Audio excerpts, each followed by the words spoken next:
नमः सर्वेभ्यः संस्कृत पाठशाला प्रभागस्य दर्शकेभ्यः। अहं नारायण दत्तः पुनः उपस्थितः संस्कृत पाठशालायां शब्द विशेषमादाय।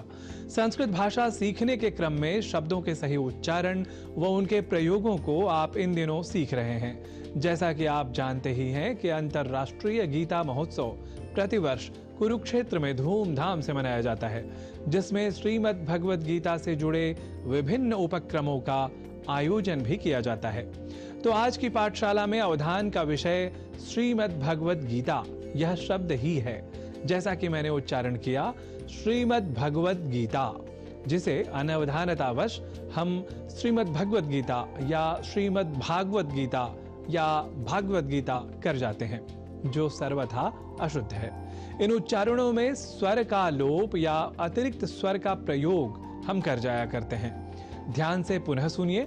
श्रीमद् भगवत गीता पर श्रीमद् भगवत गीता, इसमें भगवत पद में गकार से संयुक्त अ स्वर का हम लोप कर देते हैं और कह बैठते हैं भगवत, जबकि शुद्ध उच्चारण भगवद ही है। यह तो थी स्वर लोप से जुड़ी बात। इसी क्रम में हम अतिरिक्त स्वर को भी कई बार पदों में जोड़ लेते हैं। जैसे श्रीमद् भगवत गीता के स्थान पर श्रीमद् भागवत गीता कह देना। यहाँ भगवत गीता के स्थान पर भागवत गीता का प्रयोग हम में से कई कर जाया करते हैं। पर बात जब ग्रंथ विशेष की हो, उसके नाम की प्रसिद्धि की हो, सर्व स्वीकृति की हो, तो भगवत गीता पद का प्रयोग ही सर्वथा शुद्ध और ग्राह्य होगा। एक बात और कि भागवत कहते ही शुद्ध व बुद्ध जन विशेष पुराण का अर्थात श्रीमद् भागवत महापुराण का ही ग्रहण करेंगे। तो यह जानकारी भी आपको पाठशाला के माध्यम से दे दें कि श्रीमद् भगवत गीता महाभारत का अंश है, जबकि श्रीमद् भागवत अष्टादश पुराणों में अन्यतम है। यदि अर्थ की दृष्टि से देखा जाए तो श्रीमद् भगवत गीता का अर्थ है श्रीमता भगवता गीता, अर्थात भगवान के द्वारा गाई हुई। और यह तो आप सभी जानते ही हैं कि विश्व के श्रेष्ठ धनुर्धर अर्जुन के किंकर्तव्य विमूढ़ होने पर जीवन का यह अमूल्य ज्ञान श्री कृष्ण द्वारा रणभूमि में दिया गया था। यही ज्ञान रूपी अमूल्य निधि विश्व के बड़े से बड़े शैक्षणिक संस्थानों में अध्ययन व अध्यापन का विषय बना हुआ है। वैसे एक बात और भी आप जान लीजिए कि जैन दर्शन को अरहत या आरहत दर्शन भी कहते हैं।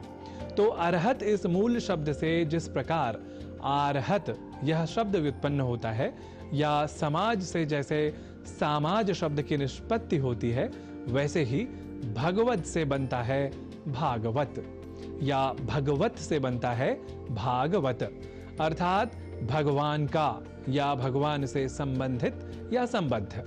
और यह तो संभवतः आप समझ ही गए होंगे कि महापुराण की बात है तो भगवान श्री कृष्ण के जीवन से संबंधित विवरण जहां विस्तृत रूप से कहा या लिखा गया है, वह है श्रीमद् भागवत महापुराण। तो आज की संस्कृत पाठशाला का सार यह कि आप न हो श्रीमद् भगवत गीता और श्रीमद् भागवत महापुराण में कंफ्यूज, और करें सदैव उचित योग्य एवं शुद्ध पदों का यूज। तो भाषा परक ऐसे ही विशेष अंशों को जानने के लिए देखते रहिए संस्कृत पाठशाला।